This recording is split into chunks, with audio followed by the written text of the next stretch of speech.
Welcome to the IT Career Energizer podcast. For anyone who wants to build and grow a career in IT, develop and improve your strengths and skills, be inspired and motivated by the successes of others, manage your career progression, and achieve your IT career goals. And now, your host, Phil Burgess. Welcome to episode 302 of the IT Career Energizer podcast. My guest on today's show is a senior cloud security sales engineer for a large cybersecurity vendor, having made a mid-career change from the construction industry into IT. He has been either a pre-sales engineer or sales engineer manager for most of his IT career, but has also held roles such as technical sales manager and director of channel sales enablement. So it's my pleasure to welcome to the podcast, Seth Hammerman. Thanks, Phil. And I'm really pleased and proud to be part of your podcast. I've been listening to it for about a year, and I've learned a lot of insightful things from it. So, I try to spread the word wherever I can. So yes, right now I am working as a senior pre-sales engineer for my company's cloud security products, but also their DLP and associated security products like that. But let me give you a little bit of background on what my real story is about. And hopefully those people listening can get energized by it as well. Yes, yeah. So I came from a pretty strict upbringing. My father was a second generation American.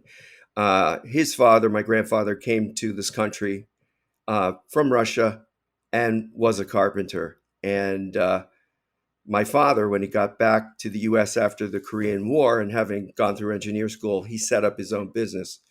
So I would work, we called it the shop, and I would work in the shop during college breaks and over the summer, either as a laborer or a cabinet installer later on, and things like that. Whatever I had to do. One day I could be driving the truck. Another day I could be installing cabinets, and this was all in Manhattan. And back then, we were on the Lower East Side, which wasn't the millennial haven or hipster haven it is today. I mean, Right. Back then, Avenue A, it was, what do they call it? Alphabet City. And it was not a nice place. It was pretty dangerous, pretty dirty, a lot of violence and drugs and things like that. So I worked when I was in college. Again, I graduated and I went into the business, and I had to be at work at 5:30 every morning. So that meant I had to get up at 4:00 to drive in, because I drove a truck in, and it was a long day. And I was a laborer, and then a cabinet installer, like I said, and then worked up to being in the shop and working on the woodworking machinery. And, that's a whole nother story that I can tell, with rats running across my feet, sawdust caked on me. There was there was no air conditioning. So, in 90-degree heat, or I think, I don't know, what is that, 29 degrees centigrade and 100% humidity, it just sticks to you like you're, a flounder fillet rolled in flour. And it was tough. It was very tough. And my father was very strict, and it wasn't easy. Let's put it this way. And then I rose up to the office, and that's when things changed. I became a job supervisor / project estimator, and that was tough as well. Working with my father or working in a family business is not easy at all. But the thing that started to change was when we hired a new guy for the office who was in charge of automation. So he oversaw the installation of a Novell server network with IBM PS2s on desktops in the office. And, you know, having having a little bit of curiosity, it just fascinated me. It fascinated me. In that time, I didn't think I could make a career with computers or in IT, but I was still fascinated. And what I would do is I would stay late sometimes and I would recable workstations, run Gen Shell. And if you know what that is, then you have every right to be proud. And in this way, I started to get an affinity for it. And of course, he quit. It was a tough place to work for anybody. My father was pretty much a tyrant, and and when he left, everybody looked at me. My father said, "Oh, you like doing that stuff? Go do it." So I did. Um, Setting up distributed applications, which over Novell at that time was not easy. And in addition to my regular job, um, having to deal with this, that was the fun stuff. Everything else was just a complete hassle. It was, again, working in the shop in the middle of Manhattan at the Lower East Side, dirty, dangerous neighborhood, long hours. So the thing that really looked forward to was working with uh, the computers, the network, and the server. Um, and then when one of my family members decided to come into the business, and when instead of going through the factory and having his trial of fire, eating sawdust and watching machine men chop their thumbs off and having sprayed on a brick wall, uh, he went directly up to the office. And once that happened, the handwriting was on the wall for me. And I had a feeling that I had to make a career change. Um, but it was frightening. It's very frightening to step out of your comfort zone and do something that you don't know. But my point is that once you take that first step, you're off to the races, right? You can handle challenges. So things got tougher, with my relative in the business, and we were at each other's throats, and it was always a constant fight. So I actually came into a little bit of money, and I decided to go for my Novell CNE at a local tech school. Now, back in the day, there was no such thing as Udemy. There was no such thing as online learning. You had to go to a you know a technical school or a college that offered computer courses and do it on your own time. So I added 3 days a week. I added 3 hours to my already long day. So you can imagine that, right? Um, Getting up at 4 o'clock, driving into Manhattan, working the entire day, um, driving back home, fighting traffic, and going to the school and trying to focus and concentrate on all of those required competencies for Novell. And it was pretty tough. They went from network architecture to protocols to um, IP and subnet masking. Everything that you could imagine was part of that course. So when the decision was made mutually um, for me to leave the business, I had a background in what I wanted to do. So you completed the course, had you, by the time that decision was made? Yes, Right. yes. I was actually a week from taking my last test. So, but being on my own and starting a new career, um, wife, 3 kids, a mortgage payment, two car payments, and my youngest had just been diagnosed with autism. So I was scared witless, Phil. I was scared, but I My first job was at a rinky-dink little ISP in Hackensack, New Jersey, and I learned a lot there, a lot about how an ISP works, how the internet works, and just to make a long story short, I never looked back. I never looked back, and in 1999, I joined up with my first really good startup, and I got into management, and I can tell some stories about that for a later time. Um, uh, and again, never look back. And the relationships I built at that startup, I still maintain today because some of those people that I had worked with in '99 and 2000, I worked with again and again. So again, my point is to build your relationships and maintain them, because you're going to get to the point where you're going to start to run into the same people. It's a small world, literally, and it's getting smaller. And so that's it. That's it. And again, you can do you can do it. Listen to me. If I did it, you can do it too. I think, yeah, absolutely. And I think the difference now is, you mentioned it earlier, that those resources are there now, that you can open up your browser and you're online and you can find out the information that you need. So there isn't the need necessarily to go off to a college to do what you did, but that was the way it was done at the time. That was all the resources that we had available to us, Phil. Yeah, Uh, exactly. Yes. you weren't going to watch training videos over a dial-up modem, would you? No, unless, unless you exactly. waited for it all night to download and then you played it from the from the movie, the .mov file, right? So Yeah. Cool. Okay, well, that was really good. I loved the background story. Fantastic. Okay, Seth, can you tell us or share with us a career tip that the audience may not be aware of? I actually have two.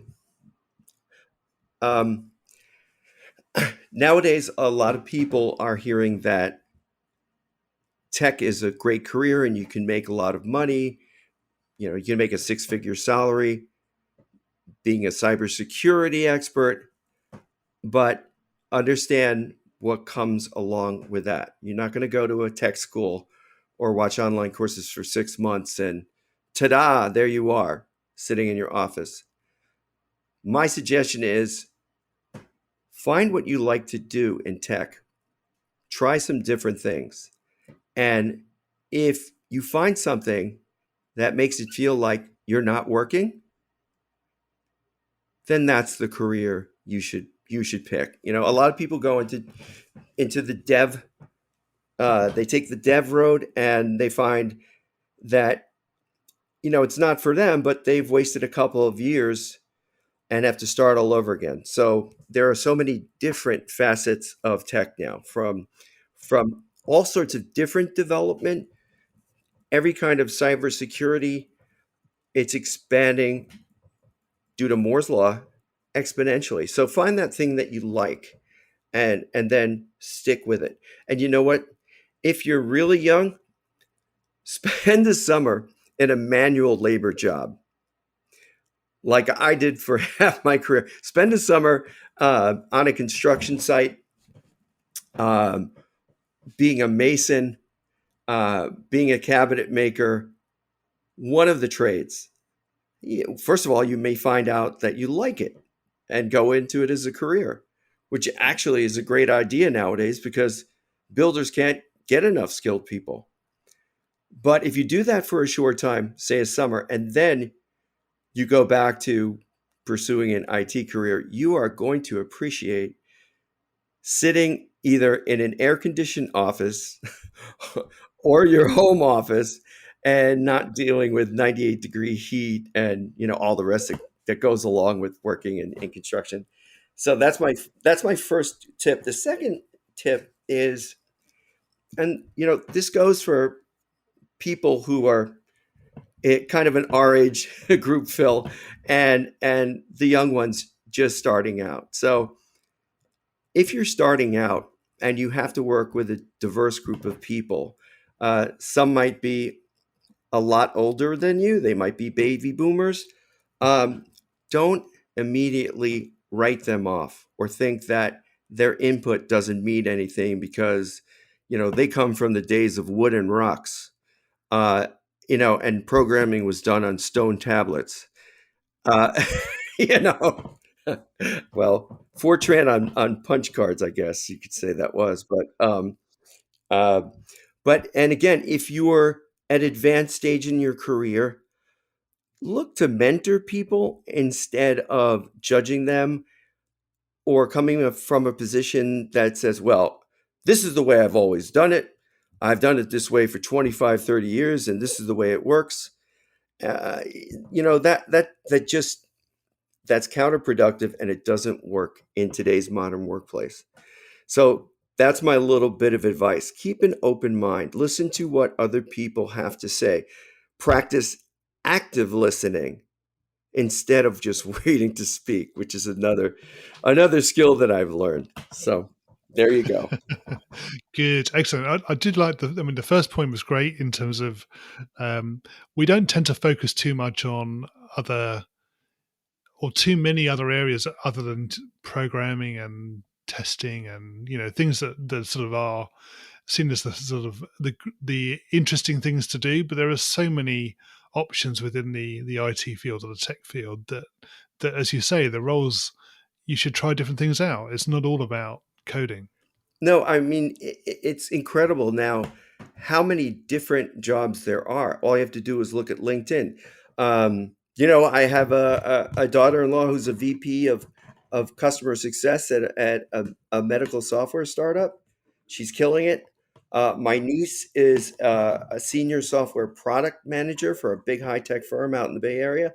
There are all these different titles, all these different roles, and it's yours to pick from. It really is. Yes. Yeah. Okay, Seth, can you share with us your worst career moment and what you learned from that experience? My worst career moment came way back when, uh, at that first big startup, where I became what they called a managing consultant, and I had around a dozen people reporting to me. Some were pre-sales, some were post-sales, and I like to keep my team close and communicative, and um, we were in need of talented people, qualified people, kind of as we are now. Um, and I had found out that a manager one step above me, uh, they were called a managing principal, had hired an SE and put them on my team without even letting me interview this person or go through any kind of check and balance. And of course, I was righteously indignant. And you know how that goes. You probably know the end of the story. I fired off an email and hit copy all, and it was late at night. I was actually working in the office late at night. I'd just done uh, a sales engineer training on our particular software, which is part of the business. So I wasn't thinking clearly. And the next morning, I got up. My pager was blowing up. Yes, I had a pager then. Uh, and I called one of my SEs and I said, "What's going on?" And he said, "So and so is out for your blood, man. I don't know what you did, but she wants to kill." And I had that pit in your stomach drop to the floor feeling. Uh, like when you jump out of an airplane for your first time skydiving, or you're at the Ferris wheel and it drops. That's what I felt. So I called up um, my manager, my actual manager, dotted line, who I'd worked for in the startup, and he said, "Seth, you have one opportunity to send an email like that in your career and recover from it. I'm going to give you a get out of jail free card. So he did exactly that. He spoke to that manager and smoothed it out. And then she sent me an email and said, so I understand the situation. I admire your passion, but da da da da da, you shouldn't do that. Slap on the wrist. Yeah. And I went forward from there. Right. Good. So the learning from that was? Never, well, three things. Never send an email in anger. Never send it, copy all. No. and and don't get emotional. Don't get emotional about issues having to deal with business. Yes, exactly. If you practice that, you'll be really good no matter where you work. So, I'm a New York City kid, born and bred. I grew up in a neighborhood in Queens. I'm a little hot-headed sometimes. So I took that to heart. And, if you see something and you knee-jerk reaction, you want to react to it, step away from your computer, right? Put your hands where I can see them. Assume the position. Are you carrying any contraband? No. Just step away, take a breath, and kind of noodle over it overnight. Maybe you write the email, but save a draft of it. Don't send it. Take a look in the morning and say, oh, yeah, that's a little bit harsh. I don't need to say it that way. And I don't need to copy this one and that one. And you know what? Sometimes a 5-minute phone call is a lot better than a bunch of emails ping-ponging back and forth. Yep. Very true. Yes. Good. Okay. Well, maybe something a bit more positive. Can you tell us about your career highlight? Without doubt, the best company I ever worked for was kind of an early second stage startup. And I knew a few people there from my first successful startup I worked with years ago. And I was hired in as the first sales engineering manager from outside the company. So before that, people had been promoted through the ranks, which I think is great. But I'm going on a little tangent here. I think that we tend to promote people without the necessary skills to be a manager in this business. You can't have the social skills of a turnip and try to manage a team of 6 people or any more than that. But I knew that, like I said, I had known these people and, they knew what kind of a job I did. So I got into there, and that was back in 2008. And I started in August. A month later, the market fell out. And everybody remembers that, what happened in 2008. And it was very, very touch and go for the rest of that year and for 2009. But what we did, and when I say we, I got to be the part of an inner circle of management all the way up to the CEO. It was almost like a family. And we busted our humps, but we grew the company over 20% quarter over quarter till we IPO'd in 2012. And that, to me, nobody will take that away from me. To be on the floor of the stock exchange, to be interviewed by CNBC, to say hi to Jim Cramer, who I love Cramer, and I'll give him a plug. I always watch Bad Money. And yeah, thank you, Jim, for helping me build my portfolio. I mean, that whole experience was just amazing. It's, I've been acquired 3 times. It's just not the same. It's just not the same, Phil. Um, and yeah, and again, I still have relationships with those people that I work with. My best manager in this entire industry is still working there, and he's sort of my, he's my rabbi or my consigliere, whatever you want to call it. But I go to him for advice, and every now and then, and again, back to building relationships with people and nurturing those relationships and keeping them alive. Uh, because I think some people see a business relationship as just a means to an end. And no, no.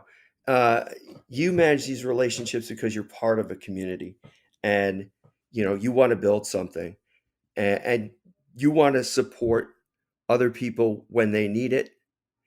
Because if you step on the heads of other people trying to climb the corporate ladder, they are going to let you fly by every branch as you fall down.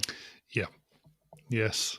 That's a good, well made point. That I think I'm just trying to think that we have a similar phrase about treating people well on the way up because you never know how they're going to treat you on the way down. It's the same sort of thing, isn't it? Exactly right.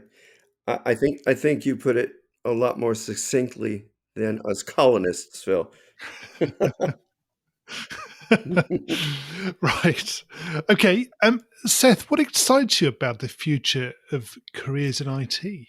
The fact, Phil, it is the incredible amount of change that is going on right now.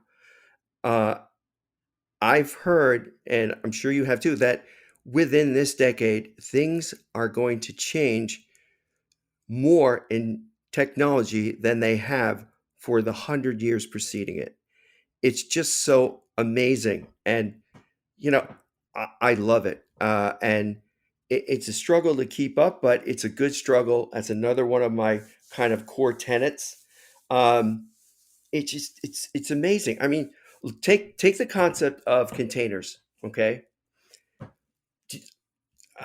I'm not I'm not trying to ding you, but I can I can say to you as a compatriot, you remember what it took to get a company web server online. You right, right. You remember all those. I mean, you're a tester too, so you remember that process. It could take 6 months from ordering the hardware, getting it racked and snacked, hardening the OS, getting the software on it, getting the software tested, and going through all the different change orders that you had to do it to get it online and approved. So yeah, 6 months. I would say 6 months was about the average. Would you? Yeah, and longer at times, definitely. Right, depending on the politics Yes. of the company that you were working in, and who swung the bigger stick at the change management meetings. So yeah, that's what excites me. So now I can go to my I can go to a command prompt on a Mac, and I can do Docker run and name a container, and boom, I've got a web server. It's just phenomenal. But, you know, for a cybersecurity guy, the thing that makes the process easy also allows a lot of people to kind of look over the the security best practices that they should take in building these containers and repositories. So that's it. I'm not going to get into the weeds, but it's just fascinating. It's just fascinating. Good. All right, we're going to go into the reveal round now. We're going to find out a little bit more about you and the way you think. You ready for this? Go ahead, fire away. So, what first attracted you to a career in IT? Programming on stone tablets. Or Fortran? No. Yes, thank you. As part of my then economics major, I had to take a business Fortran course at the computer center. And every line of code went on a punch card. And you went to the computer center, you fed it in. And if the center wasn't that busy, you'd get your printout right away. If it was around finals time, forget it. But still, in all, that process just fascinated me. It really did. And, you know, it was great as a hobby. I didn't take it seriously that I could actually go into tech as a career. And so I began to buy home computers. And, my first computer was a TI 99 4A that had a slot where you could put in a game cartridge. You attach it to your TV and you were playing Centipedes. Yeah. And, all the way up, I would build Frankenstein PCs from parts and, just go from there. It's still, uh, amazes me what kind of technology we hold with our mobiles in the palm of our hands. And to that point, the Computer History Museum out in Silicon Valley, I think it's in Mountain View. I'd have to check. Um, it is just fascinating. If you're listening to this and you ever get a chance to go, it is phenomenal because you see that big mainframe that takes up an entire room and the first computer game that was written for it, and you see the first Apple computer motherboard signed by Steve Jobs, and you see all these things. I mean, even a Babbage computer, which is all mechanical. It's just fascinating to see where these things have gone. And I'm still tinkering around to this day. I just finally got a Raspberry Pi and set it up. And if you don't know, look it up. But those type of things where I have like a little home lab and I can try things out. Plus, my own instances of the big three cloud services, messing around with it and learning more about containers, Kubernetes, those type of things. It's still, to me, it's just so much fun. I love it. What is the best career advice you've ever received? You know what? I'm going to have to say, um, from a mentor of mine, uh, I was at another small startup. Again, people that I knew that knew me, trusted me. I was employee 12. Then we got acquired by another company. It was about 600 people. And then in turn, that company got swallowed up by a very big software company. And, I went from running and gunning, just getting stuff done, uh, being a startup SE to, having to navigate the political landscape of a huge tech corporation. And my mentor said to me, always take the high road. He even called me High Road Hammerman. And what does that mean? It means always be professional. If you're dealing with somebody who is unprofessional, don't stoop to their level. Don't do tit for tat. Um, if you can, avoid that person. Um, if you can't, then there are other things you can do. But just keep it on the high road. Be optimistic. Nobody wants to see you walk into the office if I ever do that again, with a frown on your face. Um, have an attitude of gratitude. I know that's kind of really sweet and saccharine sweet, but I do have that attitude these days. I am grateful for what I do as a living. Uh, and yes, I do. I try to keep the high road, no matter what somebody else may put, what others, what kind of situation I'll get put in. Um, I always find a way to rise above it. Yeah. Okay. And what is the worst career advice you've ever received? I've heard it said, uh, when you're at a big company, lay low, fly under the radar. Um, I've had that said to me, um, and it cost me some time where I should have gotten out. But the reverse is true. Having people that I've worked with pull me into startups where I really didn't do my homework and look at the value prop of the product, the market niche they were filling, and just to see if it's going, if it has legs, if it's going to be successful. Um, do your homework.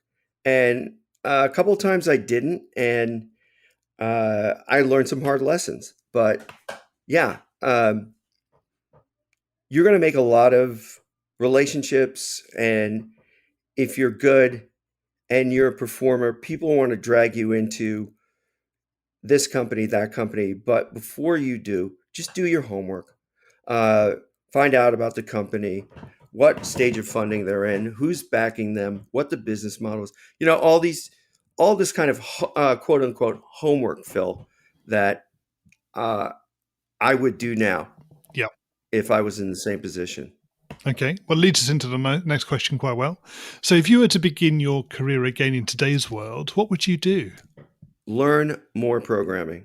I would definitely, I would definitely have sharpen up my dev skills at the time because um, even for what I do as a cybersecurity slash cloud security engineer, there are parts of the cloud platforms that you know software defined services, software defined architecture, understanding the structure of a JSON file or CloudFormation template.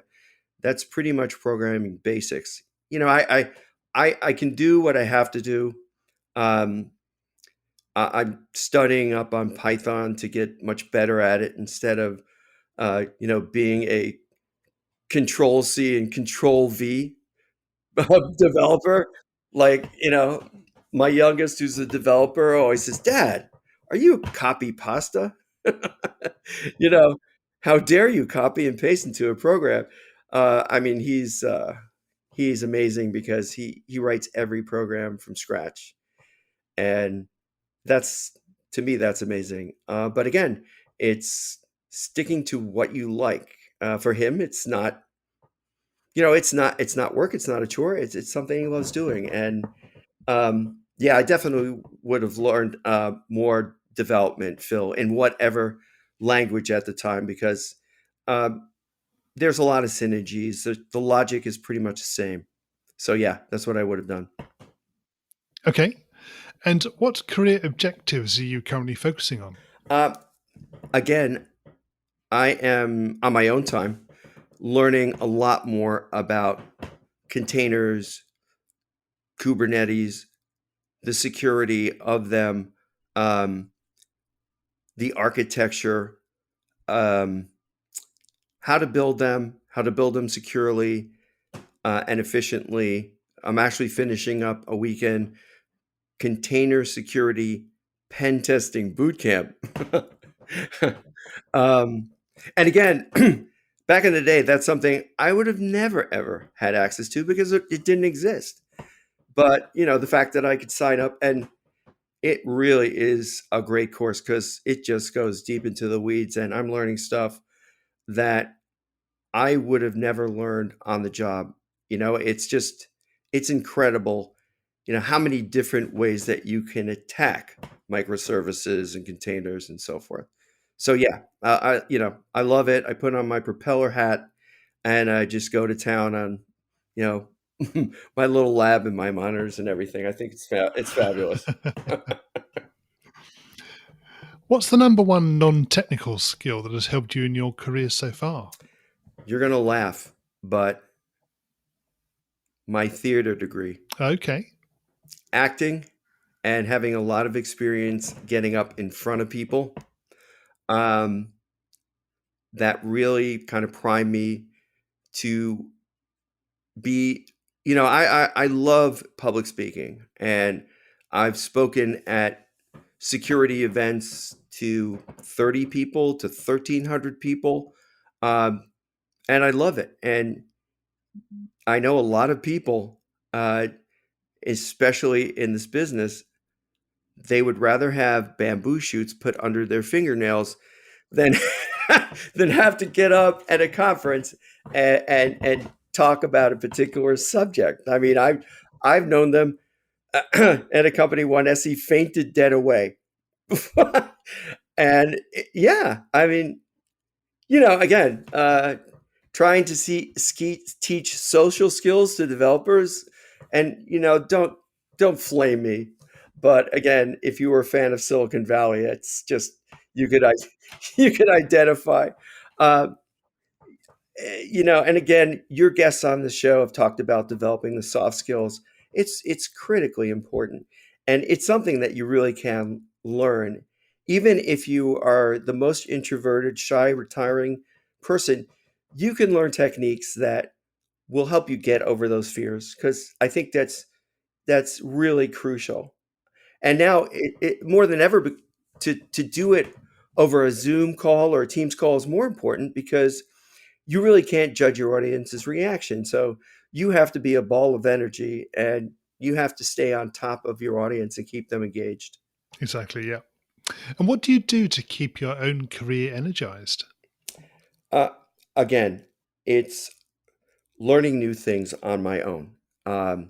It's getting out of my comfort zone and learning something that um, I wouldn't learn, like I said, on the job, but something that, again, the pen tester boot camp as an example, um, learning, learning technology outside your comfort zone.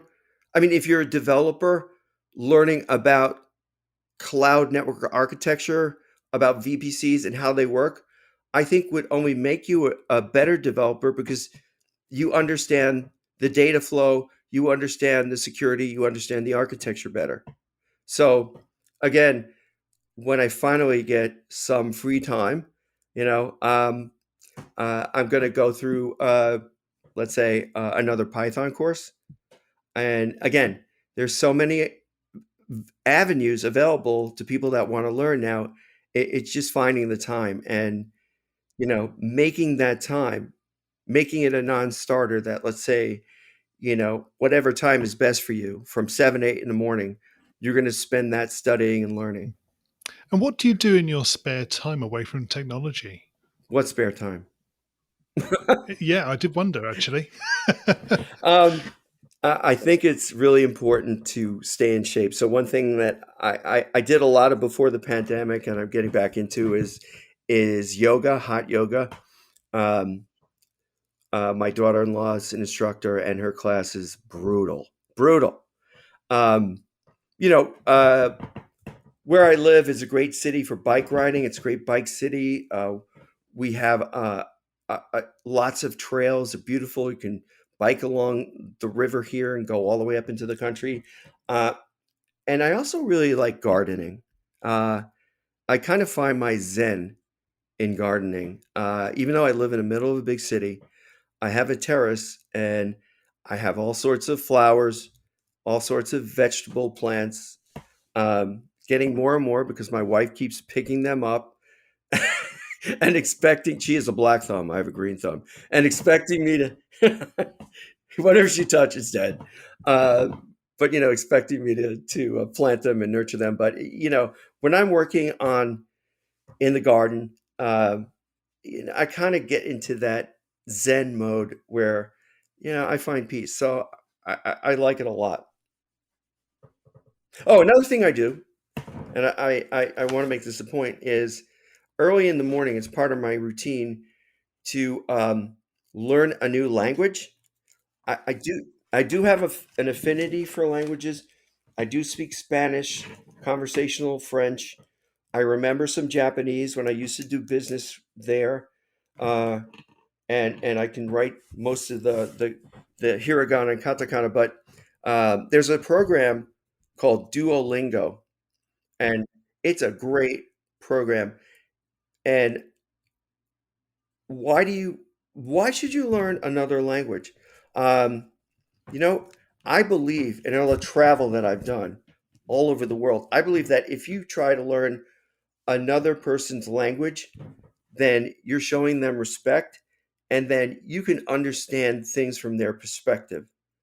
I mean, it's a lot clearer when they can talk to you in their own language and explain things than if they had to translate, or their English wasn't so good. So there are a lot of people that if their English isn't flawless, they're not going to speak it.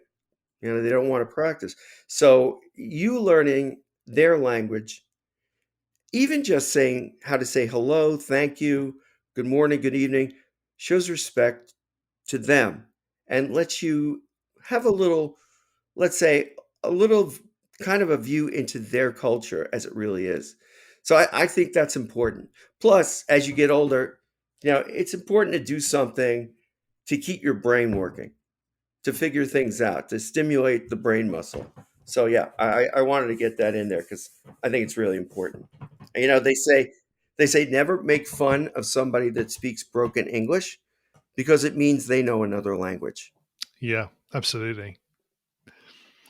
Um, Seth, can you share with us a parting piece of career advice? Sure. It all goes back to keeping an open mind.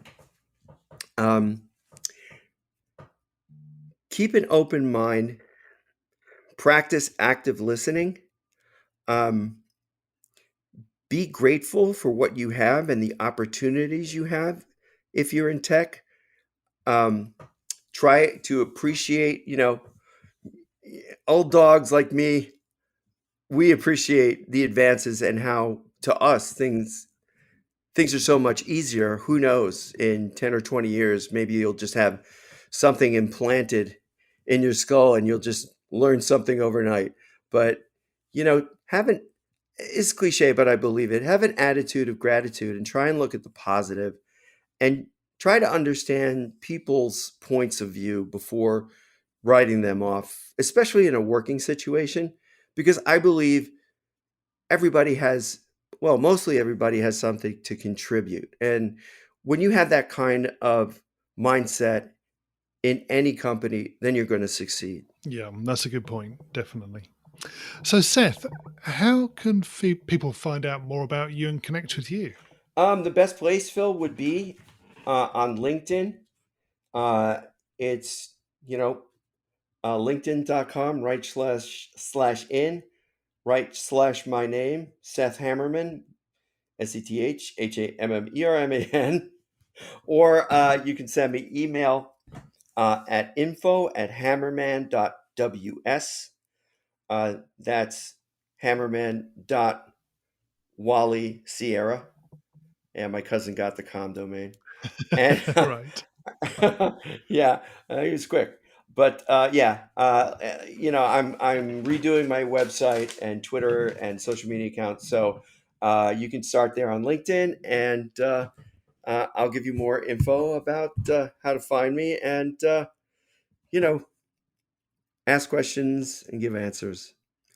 Thanks for having me on the show, Phil. It's been a real pleasure. Appreciate it. Yeah, delighted to have you on the show, Seth. Been great chatting with you. Thanks. Hi, Phil here again. Well, I hope you enjoyed my conversation with today's guest. You can find full show notes on the website at itcareerenergizer.com/e and the number of the episode you've been listening to. If you haven't already subscribed to the show, please make sure that you do so that you get episodes automatically downloaded to your device every Monday. Thanks for listening and have a great week. Thanks for listening to the IT Career Energizer podcast. To find out more about building a successful career in IT, visit itcareerenergizer.com.